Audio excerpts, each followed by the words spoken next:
All right. Hey guys, welcome to T3. Just a few announcements before we start. First of all, it's obviously really, really hot today, so drink lots of water. I saw this really cool sign at where I was washing my hand that said, if you have not peed in the last hour, that means you're not drinking enough water. And of course, you can totally fill up your bottles at the tap. They're drinkable, just like any other. Yeah, don't throw bottles away. They're really reusable. Another thing is, please, when you do use the bathrooms, don't throw trash in the toilets. It's disgusting.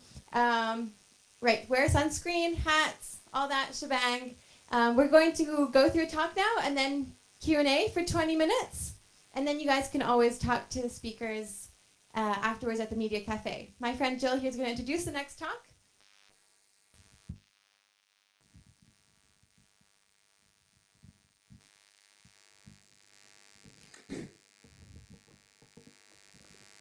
Hey guys, this is Digital Whistleblowing with globaleaks. We have Arturo and Claudio. Yeah, exactly. Put your hands Hello. together, guys. Welcome in. Thanks. Hi. So what we're going to talk to you a bit about today is a project that has occupied most of our time for the past couple of years. And we'll explain a bit what it is about, like the reasoning behind us deciding to invest so much time in this kind of feat. And we will talk a bit about, in general, what whistleblowing means and what it means to build an open source whistleblowing platform. So to start, we should try and frame this and understand what we mean when we talk about whistleblowing. Whistleblowing is a whistleblower that decides to inform somebody about some sort of illicit activity or malpractice. And this can either be done in a public and open manner, whereby the whistleblower decides to publicly disclose the fact, perhaps to media or some independent organization that decides then to publish it, and therefore then hope that their issue gets dealt with and that some change happens. And why we think that this is a very interesting thing and some, it's definitely an area where it is worthwhile to spend some thought, is that it also allows for grassroots movements to be able to, from a bottom-up position, bring about change. So it's not something that is only limited to public agencies or corporations, but it is something that even people like you can do to change the reality and the society that surrounds you. And there are definitely also some examples in the corporate environment and in public administration environments. For example, in the United States, there is a law, the Sarbanes-Oxley Act, that requires companies to have a whistleblowing system in place for reasons that have to do with corporate compliance. Because it is a fact that whistleblowing is the single most effective strategy in fighting corruption. And so we at this particular camp, we have a bunch of events that are also talking about this. And we wrote a blog post on the Noisy Square blog about this, mentioning, I think, 5 or 6 different talks that are happening here on different aspects and different phases of whistleblowing. And I invite you all, if you are interested, to go in and look at perhaps the recordings or follow some of those talks that are to happen to learn more about this. In general, what we understand learning about whistleblowing is that he can be stronger if spread at the local level. In every country, in every possible organization, in every environment, will be a common behavior and not just an event with groundbreaking revelation.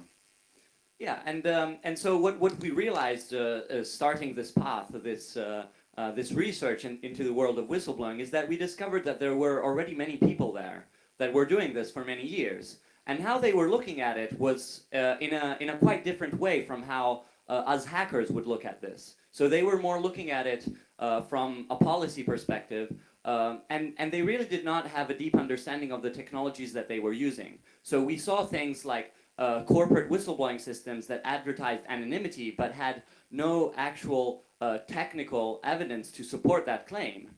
Some of them did not even have HTTPS enabled to perform submissions. And so we decided to take a dive inside of this fish of the sea of whistleblowing fish, and discovered that we could do something to help.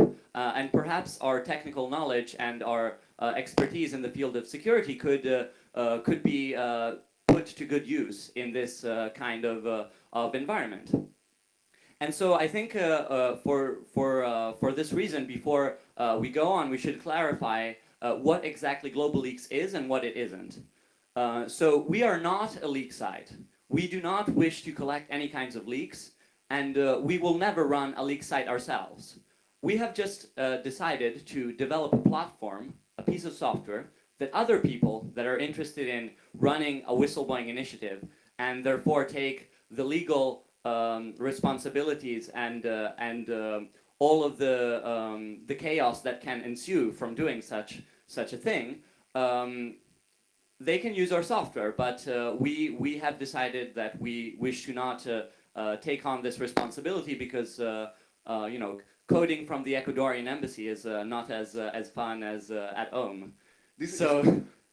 This is one of our key concepts, the responsibility separation that we understand was needing and necessary on the whistleblowing environment.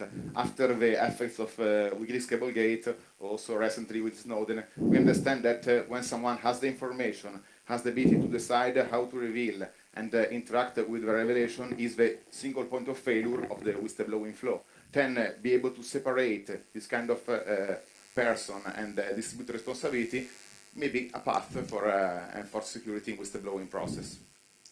And so to have a look a little bit at our timeline, like how globaleaks has grown to be what it is today, we can see that we basically started working on this project. It started as an idea back in 2011, and at that time it was still called OpenLeaks, and then Daniel Domscheit-Berg came out with OpenLeak. And no, it was called OpenLeak, and then OpenLeaks with an S came out, and people got really confused because they did not understand like what it had to do with anything.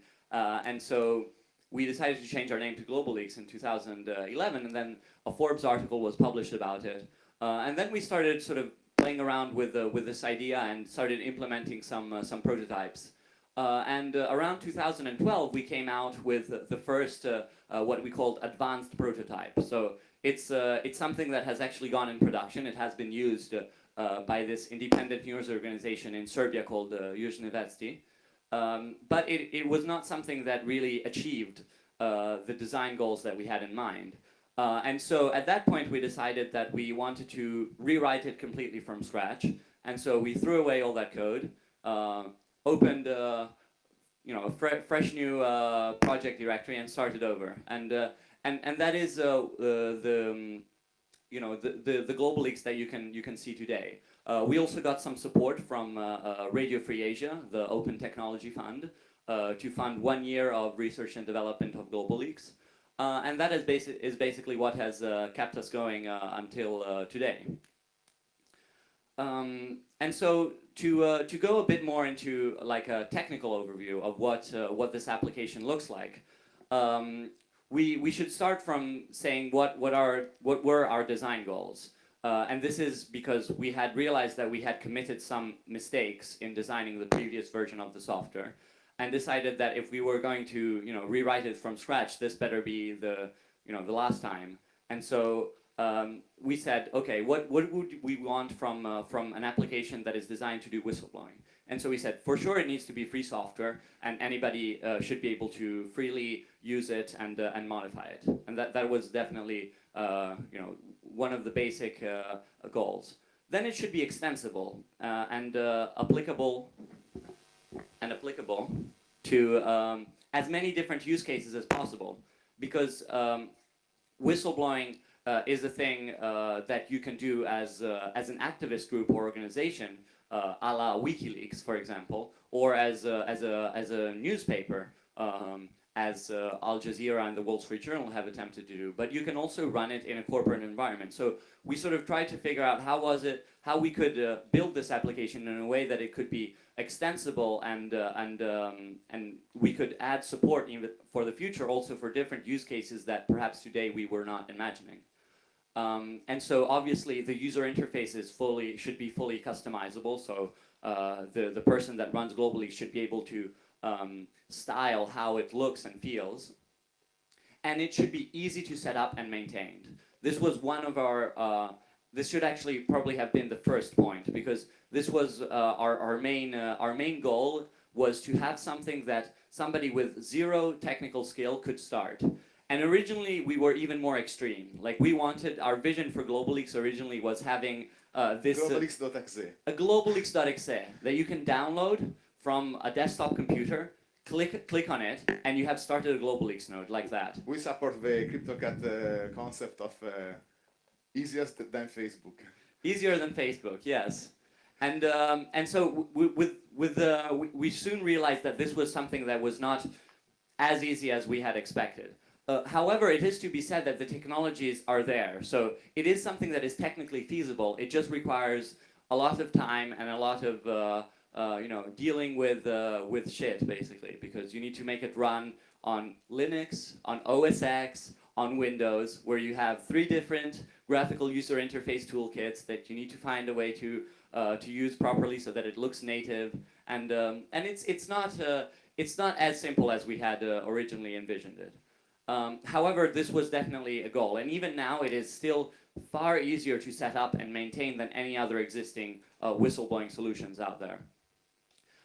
And so to achieve this, obviously, you need to find the right balance between security and usability, because you can make a super safe and paranoid Like leaking platform like Dropbox. However, if to set it up and to maintain it, you need to keep 6 different running machines and require the journalist to have a dedicated air-gapped machine that they must only attach USB sticks that they have copied from another machine that is connected to a VPN, and then all of the leaks analyze them in this separated environment, and then once they finally open the leak, they discover that it is spam.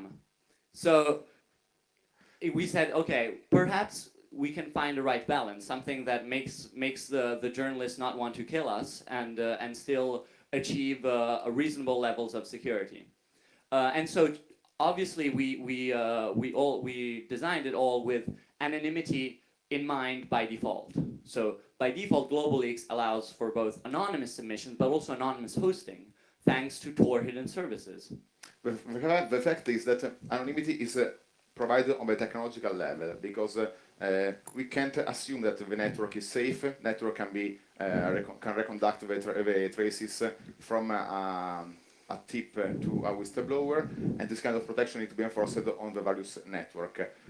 Inside of the anonymous transmission, may be also possible that the whistleblower recognize himself or identify himself to the journalist or to the recipient of their submission.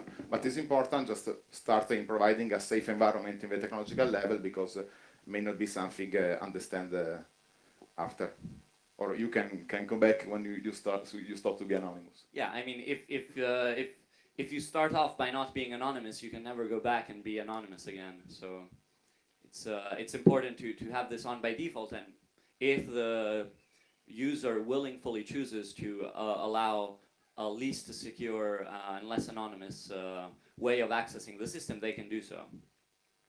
And so to look at a bit at the overview of how globaleaks sort of look like, is we have done this design choice of decomposing the application into 2 major components. One is the globaleaks backend component, which all that it does is exposes a RESTful HTTP API. And by default, what we use as a client to be able to interact with this HTTP API is this JavaScript HTML client. That does not need to be the only client, though. And we have, for example, some people also in the audience, like Marco Pozzado, that is working on an Android version of globaleaks. And we have another person, Nuke, that is working on an iOS implementation of globaleaks. So this is made with in mind the concept that you don't only have to submit over a web interface. However, that is the one that we support by default, and perhaps we will in the future expand the default supported platforms. But for the time being, this is it. Another reason why this was done was that by decomposing the client component from the backend component, it allows you to, in the future perhaps, make the client be something that is bundled with a standalone application. For example, a Tor browser bundle that has inside of it GL client built in, and perhaps at that point you can also expand it to do client-side cryptography. That is something that we currently do not do, but we only rely on end-to-end encryption given by Tor hidden services. And so another interesting thing to look at is that, as we were saying, there is this difference between anonymous, like people that interact with the platform anonymously and not anonymously. So how that actually works is that to interact with the platform anonymously, you will contact the Tor hidden service directly. That is, you will have Tor installed on your computer, you will have a Tor browser bundle or whatever, and at that point you will be able to access the application and interact with the system, both as a receiver, as a whistleblower, or as an administrator of such site. However, if you wish to compromise your anonymity because you don't want to install Tor, or because you're just not interested in that kind of property, you can do so. And you can access it over Tor to Web, which is another component that initiatives that wish to run a so-called hybrid globaleaks installation can do so with Tor to Web. And so I guess to get a bit more into the details of what exactly are the technologies that that globaleaks is built upon, it obviously uses heavily Tor hidden services, which is the main way that globaleaks GL backend is exposed on the internet, and that is the only way. Then the backend that, as we said, exposes this RESTful API is built using Twisted, and in particular Cyclone, which, if you're familiar with Facebook thing, Tornado, yes. Tornado, it is basically a copy of the Tornado API, but built on top of the Twisted engine. So it uses the Twisted event loop instead of the Facebook Tornado async loop, and yeah, it works quite well, I think. Storm, which is the ORM that we're using. If you know anybody else that is using that, I would really like to know. Beside us and the developers in Ubuntu, because they are used for a Mailman free. Mailman, the new version of Mailman that is not yet released. So I don't know if you know of any other humans that are using this this library, we would really like to to speak to you. And grab some code because. Or at least to share horror stories. But then GL client is, as we were saying, this pure JavaScript client-side application that's built on top of AngularJS, and then it has some build scripts to be able to take all of this blob of JavaScript and HTML and CSS and everything and spit out this one HTML file, one JavaScript file, and one CSS file, so that you reduce the number of round trips that you must do over Tor hidden services, which is quite important. Extremely interesting things in AngularJS is the separation of the various layers with the controller and the view. Yeah, it follows a sort of MVVC pattern, and we have certain aspects of the application that are abstracted in a templating system that you can use to customize some parts of your page. Still, when there are major upgrades in globaleaks in GL client, you will probably have to change your top templates to update them, and it's kind of a pain. But hopefully, as the code base gets more stable, we will eventually probably have some versions of templates that will work also across different releases. But we'll see. So then everything is basically taken as a it's packaged as a dev package at the moment. We plan also to have in future other ways of distributing it, as we were saying, like OS X and Windows, etc. And we have a continuous integration running with Travis. So we have how much code coverage do we have?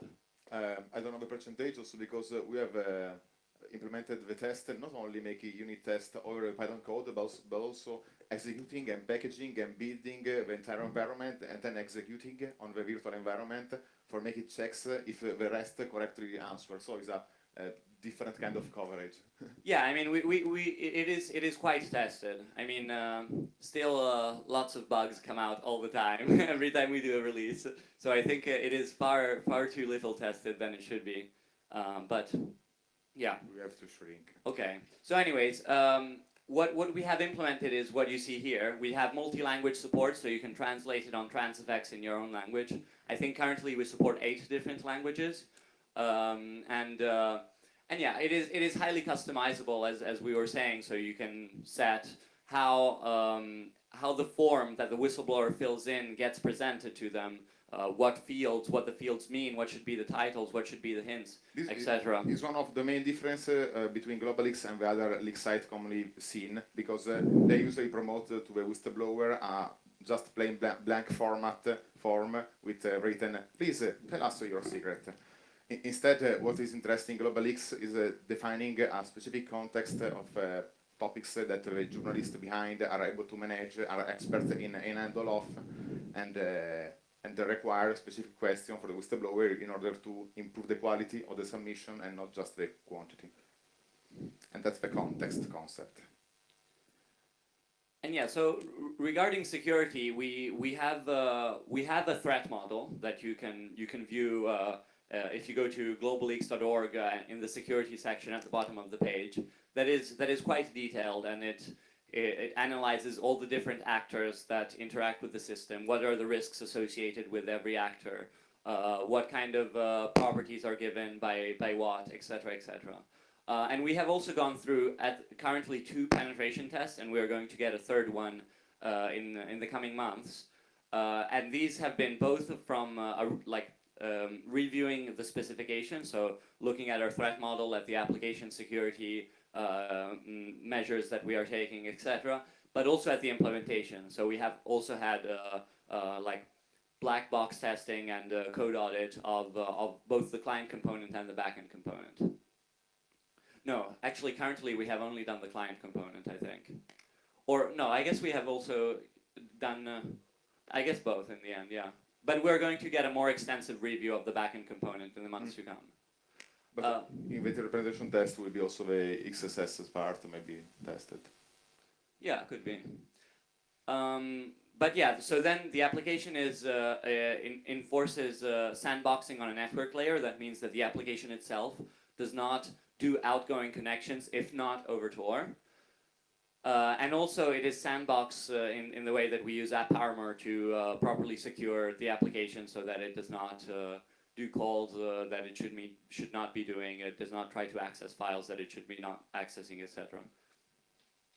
And we also support currently encryption of files that are uploaded through the system. So when the receiver, which is the person that receives the leak, then accesses the site to download the material, they are encrypted with their public key. And the same thing happens for notifications, which are sent every time a new leak is submitted, a new comment is written, and a new file is uploaded. And we invite to see the security documents on the bottom of the main site because they are very detailed and explain also the different context of usage of globaleaks and the danger derived. So this is something that we already mentioned previously, but perhaps we should spend another few words on is the difference between an anonymous submission and an HTTPS submission. So by default, as we were saying, we only support anonymous submissions. However, it is clear that not all initiatives are willing to accept the fact that to leak to your site, you must install this special piece of software, then go to this hidden service address, and then leak through that, because some users probably don't have the skills to do that or are too bored to do that, and perhaps they have already protected themselves by other means because they're in a public internet hotspot and there they can't download Tor, so they can't really do a submission from there. Although perhaps that is even more secure than their home network. And, and this is clear also by some concrete examples of whistleblowing initiatives out there that are very successful. For example, I Paid a Bribe does not support even HTTPS submissions and have no kind of suggestions on how to access it anonymously. However, they are a very successful whistleblowing initiative, also because their threat model is not as strict as other threat models. They are just collecting bribes that people are paying to police officers or corrupt officials, whatever, in India, but also all over the world. And they're like, I got to get a passport renewed, I had to pay 50 euros, or I crossed that that security checkpoint and they asked me for some money. And so in this kind of threat model, you don't really need strong anonymity. So for these kinds of use cases, we also allow anonymous submissions. And this is done, as we were saying, through Tor2Web, which is this bridge between Tor hidden services and the surface web. The main goal of Tor2Web in this design is to provide best visibility of the existent initiative, but to not provide the possibility to make an actual submission. So it's much more easier for a whistleblower take to know about an initiative and then download the Tor browser bundle. And also. Oh no. Yeah, so I mean, even just if you don't allow submissions, but you allow to view the site, that can still be very useful because, and so what we have implemented to resolve this kind of issue is that we inform the user about what is happening and make them make a conscious decision of what is happening. And this can also be disabled by the node administrator. So if the node administrator decides to not allow any submissions over Tor2Web or no access to their site over Tor2Web, they can do so. But if they decide to not do so, when the whistleblower first visits the site, or any user visits it, they say, danger, it appears you're not using Tor. Thus, you're strongly advised to download a copy before continuing. And then what happens when they click the blow the whistle button, which is the button that you click to actually perform a submission, is you are shown another disclaimer and you're told, yo, it's serious. I mean, read this shit. It's important. You can really do some serious mistakes if you don't read this stuff. Seriously, read it. But usually, a user never reads a term of service or a long description. And then... So then, yeah, the user is like, okay, sure. Next. And at this point, they're faced with a question, and I guess we could ask you to answer this for us. And so, which of the following statements is true? HTTPS protects my identity, but not the content of my leak. HTTPS protects the content of my leak, but not my identity. HTTPS does not protect the content of my leak, nor my identity. HTTPS does not protect my identity and the content of my leak. So which of the three do you think it is? Do you think it is 1? Okay. Do you think it is 2? Do you think it is 3? Do you think it is 4? Oh. Okay. Wrong answer. Sorry. It's true. You must go back to the step and to the beginning and understand properly what was written. However, if instead you said 2, that HTTPS does protect the content of my submission, but does not protect my identity, you would be presented with this screen, and you would then be able to proceed to perform a submission. Okay, we have 9 minutes in the data set. Use cases. We have identified a series of possible use cases that globaleaks could apply to, and these perhaps are not the only ones, but perhaps most of them will fit inside of these categories. And we also have some currently running examples of these. And the first case is investigative journalism, and this is what most of you probably have heard about whistleblowing, because it is that which is most publicly present. And it is media outlets, news organizations that decide to run a leak site for the purpose of collecting tips to then do some work on and understand if it is something that is newsworthy and to write about. And in these cases, what we recommend is to only allow anonymous submissions, because probably the kinds of things that you will be receiving leaks about are quite can put the whistleblower into serious harm. On the usage case is defined also by investigative journalism, and is one of the cases where the anonymous submission is invited, but then maybe on the relationship between the whistleblower and the journalism, the identity is requested for being more trustworthy, or a personal meeting is also requested by the various person. Offshore leaks has been a case. Yeah, I mean, those, yeah, what the journalist, this globaleaks just is a system to allow anonymous communication between one whistleblower and a set of receivers. So if the whistleblower decides at a certain point that they wish to reveal some aspects of their identity because they believe that will help the journalist do a better job, they can obviously do so. However, it must be a conscious decision that they make when they are relating to the journalist. Some other examples, as we were saying, are public agencies that have clearly the interest in collecting tips on malpractice and things that are going wrong inside of their government. And this can be either for tax evasion reasons, as the US IRS whistleblowing program already does, for spotting, for example, market manipulation or corruption. And as we were saying, for when dealing with corruption, whistleblowing is the only proven effective strategy. Yeah, commonly is separated between the internal whistleblowing and the external whistleblowing. With the internal one, only the participant of the public agency will report for issue that are inside of the agency, or otherwise it should be an external public where everyone can report for feedbacks. Yeah, you can design them in multiple ways. However, let's say that the basic thing is that a public agency receives some leaks, and there are already like some examples out there of this that does not have any kind of protection of the whistleblower or any basic security. Like I think the EU antitrust one is the one that doesn't even have HTTPS. But yeah, so obviously, as we were saying, it also applies to corporations that are required by some laws in some countries to have in place a whistleblowing system.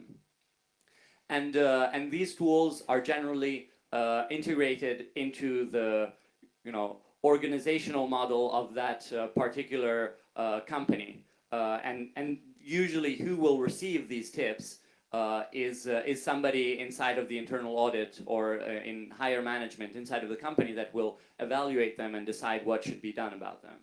And these, are required by the Sarbanes-Oxley Act in the U.S. and the 231 in Italy. And however, current solutions lack proper anonymity and protection for the whistleblower.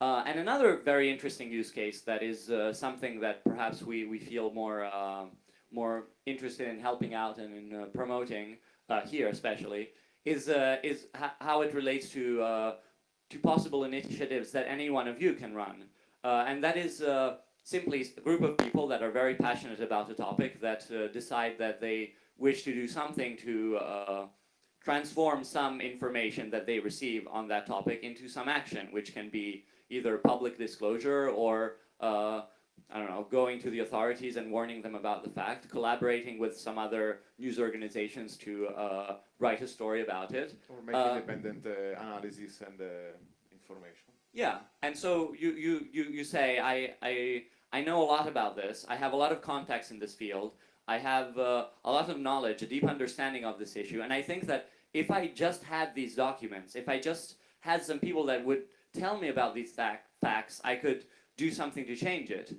And so if you have this this sort of need or feel strongly about something, and you think that if you had some more information, some more documents leaked to you about it, you can say, I wish to start a globaleaks node. And perhaps you don't need to necessarily be the person that receives the information. You can just be the person that coordinates this this node and promotes it and does campaigning for it.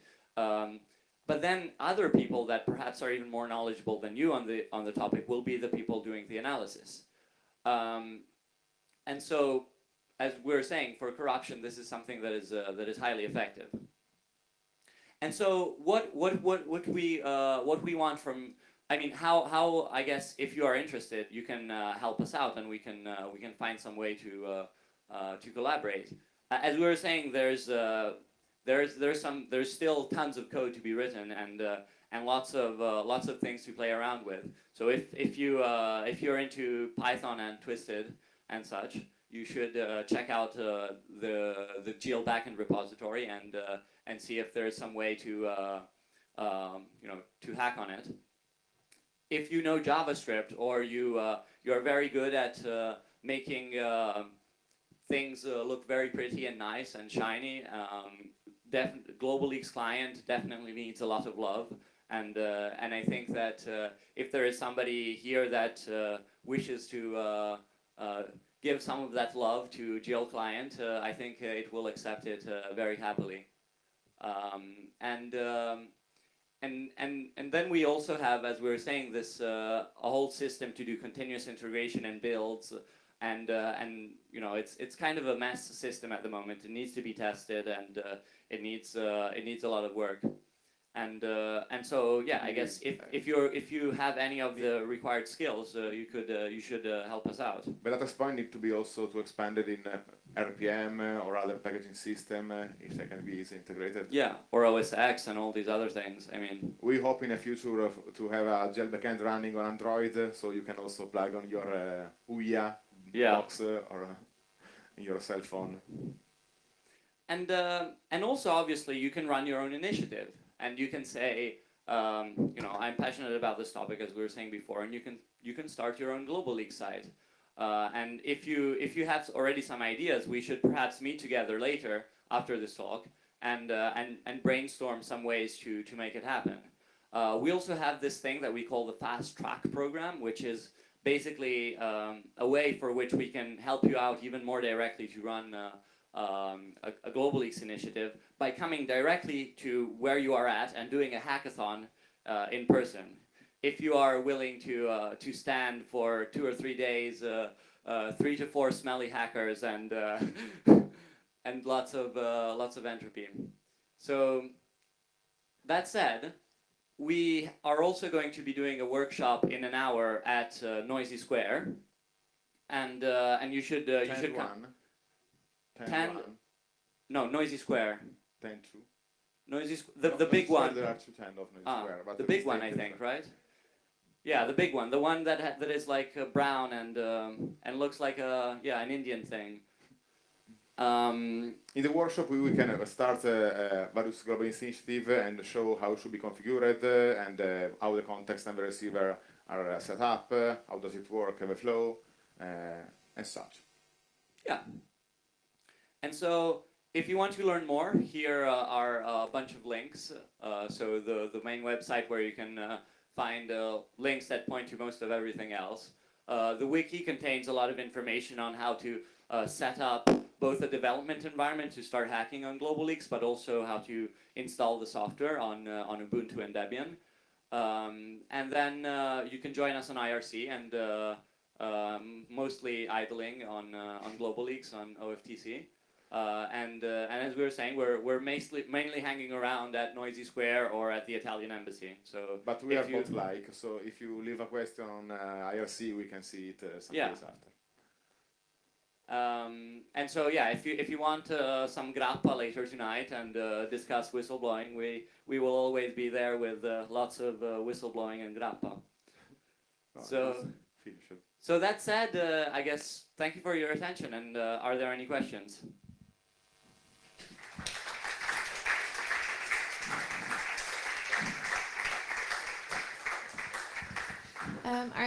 Are there any questions? Cool, we'll go to the back. You can keep your questions straight to the point, like 10 seconds each. And if you guys have comments for a more intimate discussion at the Media Cafe later. I have 2 questions actually. So yeah, you said it was like for almost like as much as possible basic users who don't have like technical skills, right? Still they need to understand PGP, right? Because it's PGP encrypted, so they need to understand like the key pair thing, the public encryption, etc. Yeah. That's right. We are planning. Yeah, I mean, so it's finished your question. I the can first ask one. my second question actually. Well, the things we agree with the analysis, but the role of the node maintainer or the people who promote the initiative is also provide the teaching and support to the receiver. In example, we are trying an experiment with a foundation, and they want to teach to the journalist how to use TACE, the secure operating system, with embedded their own PGP keys, able to decrypt the things received. Is part of the teaching and the support of the minimal security. And I may add that it is, I mean, this is an optional feature. It has just been added, and it's not like a core feature of globaleaks. It is something that if you want, if you decide that for your leak site, it makes sense in your threat model to have PGP encryption, and you think that you have the time and resources to invest in training journalists, and you think that the journalists are smart enough to understand it and actually use Tails and not just say, fuck this, I'll just use my home computer. No, I do think it's a great feature. And so, like, how this is actually happening is that there is somebody that is going to pre-configure every single key and, like, during a day have this swarm of journalists assault them and one by one tell them, okay, you plug this in, let's configure your email, let's generate a key, enter your password, and like, babysit them through, and in the end they will have a Tails that is set up, and they have two icons on their desktop, which is open notifications, open leaks, and that's it. And that is their work environment. And it's clear that this does not really apply well to any initiative. Like, if you don't have the resources and the time to spend in that because you're already so busy promoting your initiative and so busy doing a bunch of other things, you can disable it. But. Okay, a second point. I guess sometimes there are users on crappy connections in some countries where the internet is not so good. Yeah. And I guess sometimes they might have to submit like videos or kind of big files. So have you thought about a way they could like doing like, you know, start uploading part of a file and then, you know, continuing? Yeah. I guess in terms of security, it might be very difficult. I mean, if you use PGP encryption, for instance, but have you thought of it? Well, yeah, I mean, the file upload component is a pain in the. It's really painful. It's we have lost countless hours over that, and still it is missing like a bunch of things. For example, one is resume support. We really want to support resuming of files because it can happen that your connection fails and you need to be able to restart a new, reopen a new socket and start resending from that point. And the library that we're using supports it. However, we have not yet had the time to. But it is in a ticket, I think. There is a ticket on it. But, also in the Tor networks, the stability differs, and then this kind of variability need to be managed. Cool. Any other questions? Oh. No.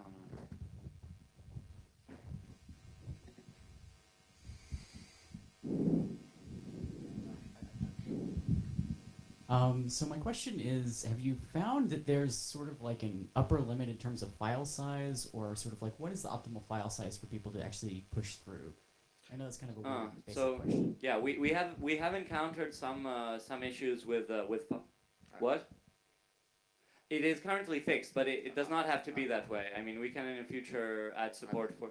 I mean, it's a limitation in various libraries that we're using. We need to basically add support for arbitrary file size in various components in globaleaks. One is Tor2Web, which I think now supports.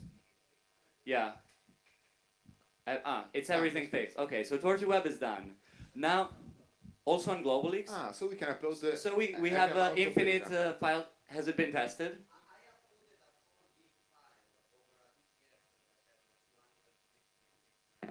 Great. Okay. Whoa. It works then. Okay. So we have it then. I guess then, yeah. We remain at when we have a limit of some megabytes because it was stored on RAM, but now, Yeah. great job. Cool. Any other questions? Yeah.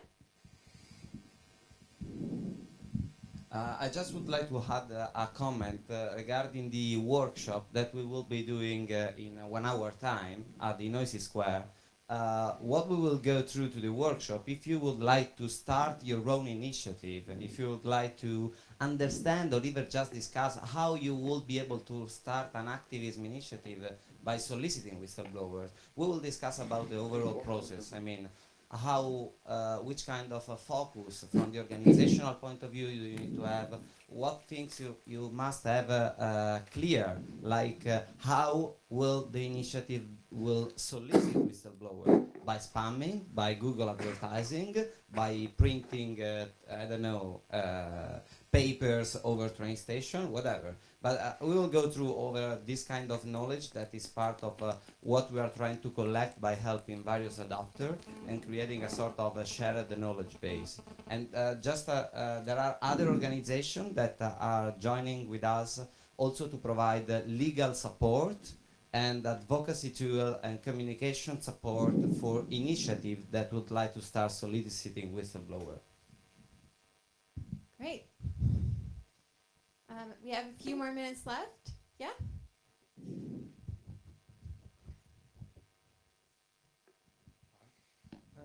Yeah, just a small suggestion. I am checking the globaleaks with double.l.org. It's not us. No, it's not even registered. With one L, globaleaks. Yeah, but don't you think it's a Squatting? bit, what, sorry? You mean somebody that will squat it? And, Yeah, yeah.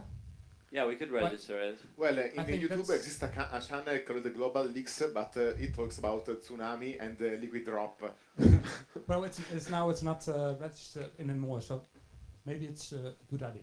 We have some stickers with one L only. Sprinkle the string. No one run for that. Doesn't work. All right. I guess that's it. Thank you, guys. We have a couple announcements before you go. We need more volunteers, so if you're willing to volunteer, please go to the volunteer tent in Field C. Also, all kitchen are closed from 2:30 to 5 because of the heat. So Toasties in bar area, I think. All right, cool. Well, enjoy the rest of your day, and the next talk will happen in 5 minutes.